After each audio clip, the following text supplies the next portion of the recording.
തിരുവനന്തപുരത്ത് POCSO case പ്രതി ലോഡ്ജിൽ ജീവനൊടുക്കിയ നിലയിൽ ആറാമട സ്വദേശി ശശികുമാറാണ് ജീവനൊടുക്കിയത്.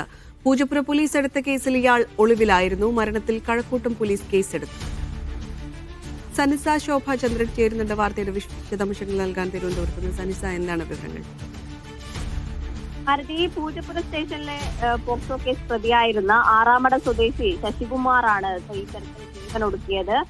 തൂങ്ങി മരണമായിരുന്നു. വൈകുന്നേരം 6:30 മണിയോടെ കഴക്കൂട്ടത്തെ ലോഡ്ജിൽ ഇയാളെ മരിച്ച നിലയിൽ കണ്ടെത്തുകയായിരുന്നു. ഈ മാസം 10-ാം തീയതിയാണ് ശശികുമാർ ഈ ലോഡ്ജിൽ റൂം എടുത്തത്. ഇയാൾക്കെതിരെ കഴിഞ്ഞ 4-ാം തീയതി പൂജപ്പുര സ്റ്റേഷനിൽ രജിസ്റ്റർ ചെയ്ത പോക്സോ കേസിൽ ഇയാൾ ജാമ്യത്തിനായി ശ്രമിച്ചു വരികയായിരുന്നു. നിലവിൽ ഒളിവിൽ കഴിയുന്നതിനിടെ ജാമ്യം ലഭിക്കാത്ത ഒരു സാഹചര്യം വന്നതോടെ ആവാം ഇത്തരത്തിൽ ജീവൻ ഒടുക്കാൻ പ്രേരിപ്പിച്ചത് എന്നതാണ് പ്രാഥമിക നിഗമനം. വൈകുന്നേരം സുഹൃത്ത് വന്ന് റൂമിൽ തട്ടി വിളിക്കുകയും എന്നാൽ ശശികുമാർ തുറക്കാത്തതിനെ തുടർന്ന് നോക്കിയപ്പോഴാണ് ഇയാളെ മരിച്ച നിലയിൽ കണ്ടെത്തിയത്. കഴക്കൂട്ടം പോലീസ് നിലവിൽ കേസെടുത്തിട്ടുണ്ട്. നാളെ ഇൻക്വസ്റ്റ് നടപടികൾ പൂർത്തിയാക്കി പോസ്റ്റ്മോർട്ടം ചെയ്തതിനു ശേഷം മൃതശരീരം ബന്ധുക്കൾക്ക് വിട്ടു നൽകും.